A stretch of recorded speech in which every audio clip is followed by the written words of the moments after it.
আসসালামু আলাইকুম সুপ্রিয় দর্শক। তো আজকে একটি কাজ দেখাবো। এর আগেও একটা ভিডিও দিছি। তো এই কাজটা কমপ্লিট হওয়ার পরে কি লুক আসে দেখুন। তো একটা কাজটা শেষ করলাম, অনেক ভালো লাগতেছে, কাজটা সুন্দরই লাগে। তো এটা একটা গোরস্থানের পারিবারিক কবরস্থানের কাজ। তো এটা বান্ডরি 100% জমির ভিতরে একটা বান্ডরি। তো বান্ডরিটা খুবই সুন্দর একটা ডিজাইন হয়েছে। তো এটা পুটিনের কাজ চলতেছে, ফিটিং কাজ কমপ্লিট এবং দেওয়ার পরে দেখুন কত সুন্দর দেখাচ্ছে। তো এটা লাল বর্ডার, তো লাল রংটা কীভাবে দিতে আসছি আমরা, তো এটা শেখাবো। আর এটা নিয়ে বিস্তারিত কিছু কথা বলবো যে একটা কাজ কমপ্লিট করার পরে কতটা ভালো লাগে। প্রতিটা কাজই আমরা যে করার পরে যদি কাজটা সুন্দর হয় অনেক ভালো লাগে এবং কাজটা শেষ হলে অনেক ভালো লাগে। শুরুতে যেরকম কাজ তো ধরতে আনন্দ লাগে এবং একটা কাজ কমপ্লিট হওয়ার পরে যদি ভালো লাগে তাহলে আরও বেশি ভালো লাগে। তো যাই হোক, মনটা ভালো থাকে। তো এই কাজটায় পুটিনটা করা হচ্ছে, এই যেমন আপনারা যদি পুটিনটা লাল বা যে কোনো কালার যদি করেন, গ্রে সিমেন্টের সাথে রং মিশিয়ে তারপর পুটিন দেবেন।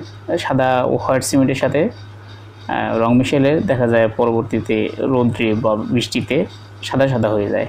তো এই সাদা হওয়ার কারণ হচ্ছে হোয়াইট সিমেন্ট এবং সাদা সিমেন্ট ব্যবহার করার জন্য এই সমস্যা হয়। তো আপনারা যে কোনো কালার পুটিনের সাথে গ্রে সিমেন্ট ব্যবহার করবেন, গ্রে সিমেন্টের সাথে যে রং ব্যবহার করবেন, তাহলে কালারটা নষ্ট হবে না।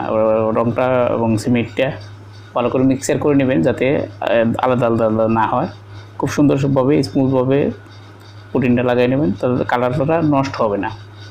কালারটা মানে এক জায়গায় সাদা এক জায়গায় লাল এমন হবে না, সব জায়গায় এক কালার থাকবে।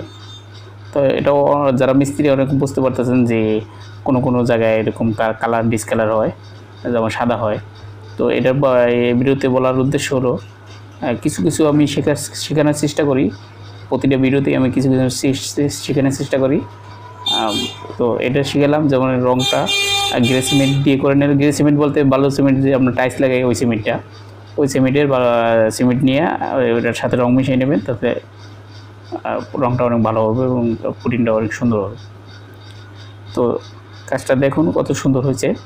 সময় লাগলেও কাজটা খুব সুন্দর হয়েছে, দেখার মতো একটা কাজ হয়েছে। এটা হলো স্টারের টাইলস, স্টারের আর হচ্ছে মিরের, দুই কোম্পানির টাইলসটা খুবই সুন্দর এবং ফিটিংটাও অনেক সুন্দর হয়েছে।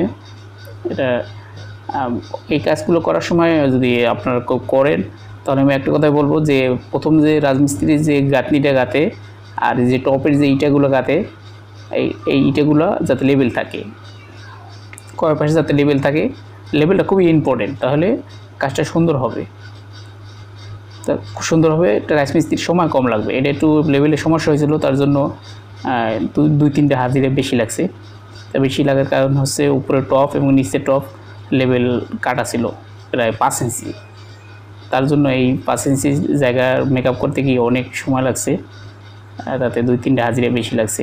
তো যাই লাগার পরে দেখা যায় শেষ ফিনিশিং একটা কাজ, একটা লুক আসছে, ভালো একটা লুক আসছে দেখার মতো।